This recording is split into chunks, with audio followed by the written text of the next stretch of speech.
So civilization is a term that covers all of documented history, up to including modern capitalism, and it basically covers all of class society. So that's the slave-owning society, the feudal society, and the capitalist society. And it's characterised by the division of society into classes, in which the Gentile constitution we talked about earlier has been replaced by a state. And enforced monogamy has become dominant in the family, in the home. So I'm going to give you Engels again. He says, the first class opposition that appears in history coincides with the development of the antagonism between man and woman in monogamous marriage, and the first class oppression coincides with that of the female sex by the male. Monogamous marriage was a great historical step forward. Nevertheless, together with slavery and private wealth, it opens the period that had lasted until today, in which every step forward is also relatively a step backward, in which prosperity and development for some is won through the misery and frustration of others.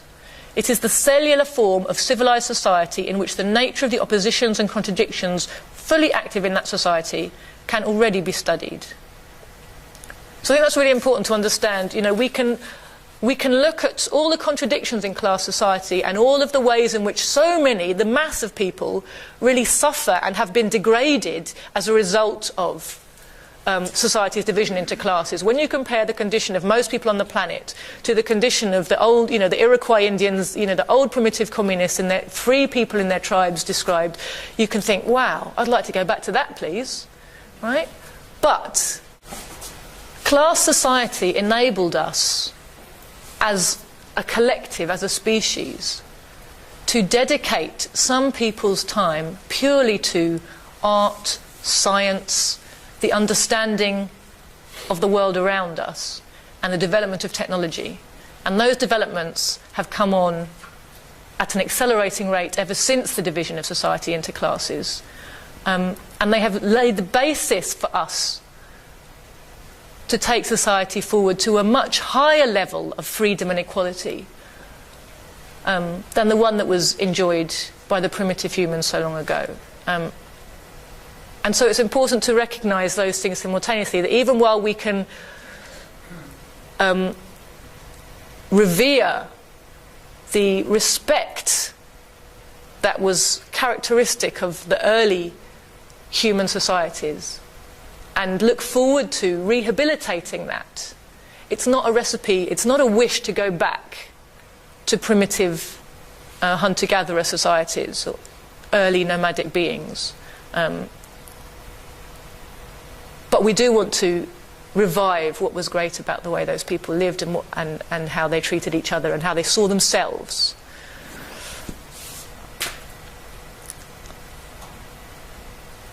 So we see the seeds of the new state growing up within the old society, the amassing of private property, the beginnings of a hereditary nobility, the enslavement of captured enemies.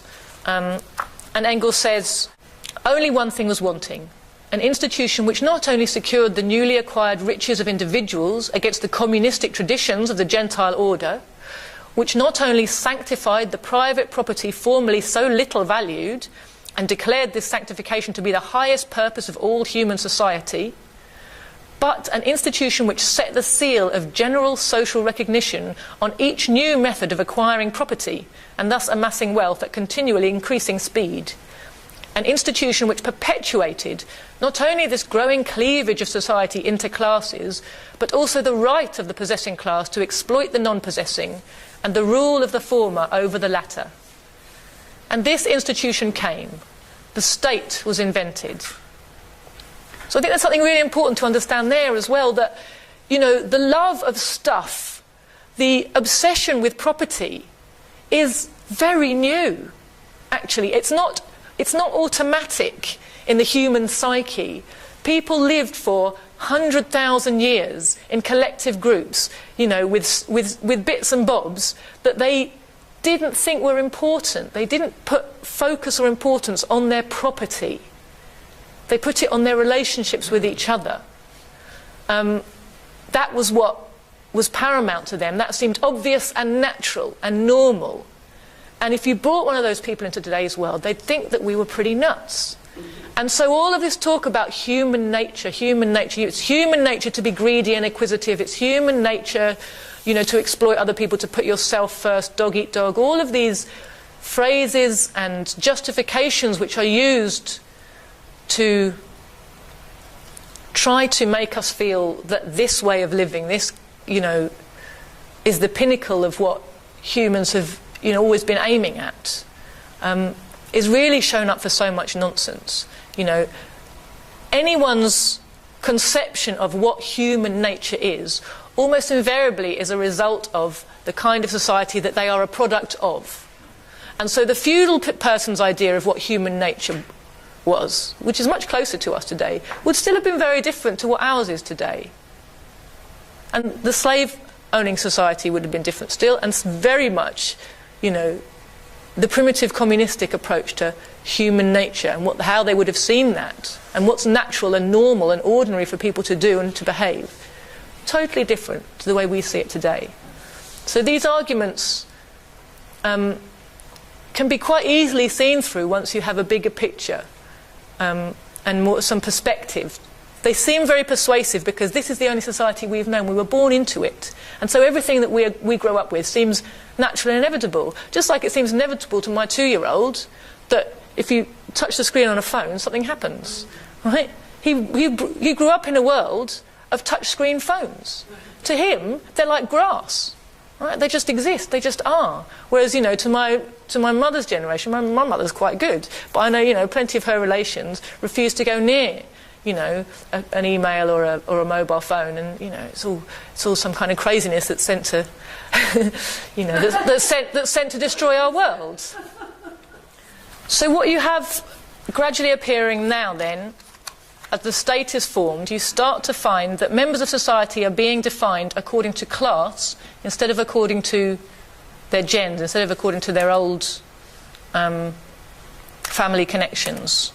And divisions into nobles, farmers, artisans, free people and slaves, and a gradual transition to hereditary right to office by noble families, the spread of the money economy, and the rise of the existence of a special public force, the state, which is no longer the same as the people's organisation of themselves. You get the army, you get the police, you get prisons and other coercive institutions arising. And the sharper the class antagonisms, the stronger the coercive machinery has to be. And people have to start paying taxes in order to pay. And governments start taking out loans. You thought that was a new thing? That goes right back to the beginning of class society and the state debts. And representatives of state power have to be given special prestige. They don't naturally have it because everybody thinks they're a great chap and voted for them. There are special decrees that say this person's very important, if you don't respect them, we'll lock you up. And the state is a weapon in the hands of the most powerful, politically dominant class, a means of holding down and exploiting the oppressed.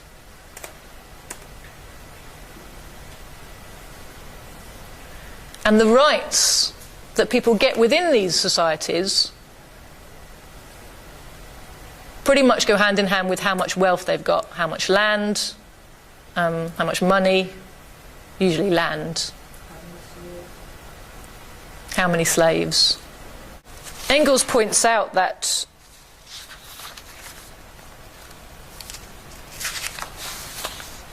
although the modern republic, which still has a state and seems much more democratic, and you know everyone's got a vote now, he says wealth employs its power indirectly, but all the more surely within our own advanced capitalist state. He says it does this in two ways: by plain corruption of officials, of which America is the classic example, and by an allegiance between the government and the stock exchange. And today we'd say maybe the dominance of the financial oligarchy.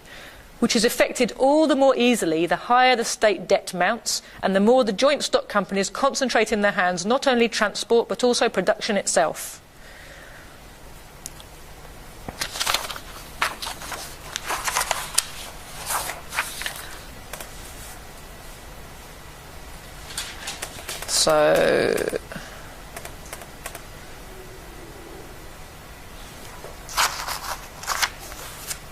So in class society, the central link of society is the state. It's used by the ruling class, and it's used to hold society together, because society is fractured once you have classes. People's interests are not the same.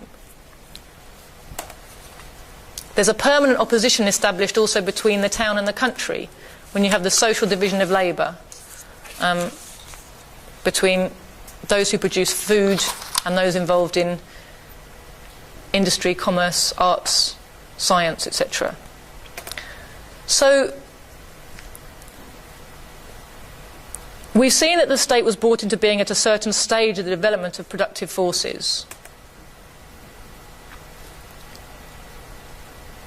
At a time when society was split into antagonistic, opposing classes, possessors and dispossessed, oppressors and oppressed.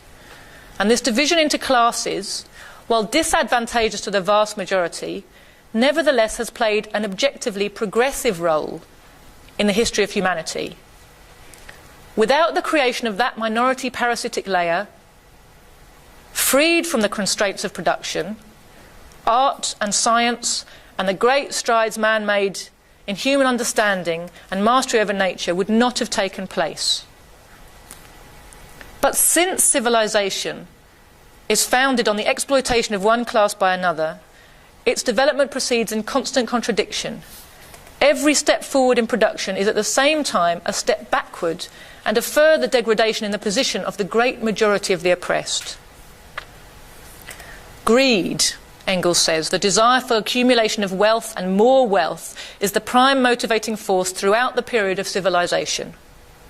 So not forever, not since humanity emerged from the forests, on the plains, not forever into the future. The period of civilization, the period of class society. So greed is the prime motivator, not of society, but of every single scurvy individual. Here was its one and final aim. If at the same time the progressive development of science and a repeated flowering of supreme art dropped into its lap, it was only because without them modern wealth could not have completely realised its achievements.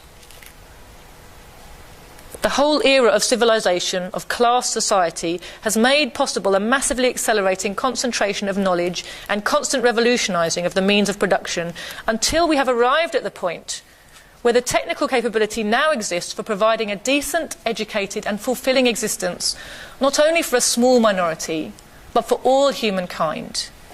All that stands in the way of society fulfilling its potential is the current organisation of production for capitalist profit, rather than to meet human need. And this was already true in 1884 when Engels wrote this book. He was able to conclude that we are now rapidly approaching a stage in the development of production at which the existence of these classes has not only ceased to be a necessity, but becomes a positive hindrance to production. They will fall as inevitably as they once rose. The state the state which organises production anew on the basis of free and equal association of the producers will put the whole state of machinery where it will then belong. Will put the whole state machinery where it will then belong, into the Museum of Antiquities, next to the spinning wheel and the bronze axe. And I'd just like to leave you with the words of Morgan. And this is the conclusion that he came to on the basis of the evidence that he was viewing from an anthropological perspective. And as you will see, it's a very Marxist conclusion he comes to. He says, since the advent of civilization, the outgrowth of property has been so immense, its forms so diversified, its uses so expanding, and its management so intelligent to the interest of its owners, that it has become, on the part of the people, an unmanageable power. The human mind stands bewildered in the presence of its own creation. The time will come, nevertheless, when human intelligence will rise to mastery over property, and define the relations of state to the property it protects, as well as the obligations and the limits of the rights of its owners. A mere property career is not the final destiny of mankind, if progress is to be the law of the future as it has been of the past. The time which has passed away since civilization began is but a fragment of man's existence, and but a fragment of the ages yet to come. The dissolution of society bids fair to become the termination of a career of which property is the end and aim, because such a career contains the elements of self-destruction. Democracy in government, brotherhood in society, equality in rights and privileges, and universal education foreshadow the next higher plane of society to which experience, intelligence and knowledge are steadily tending. It will be a revival in a higher form of the liberty, equality and fraternity of the ancient gents.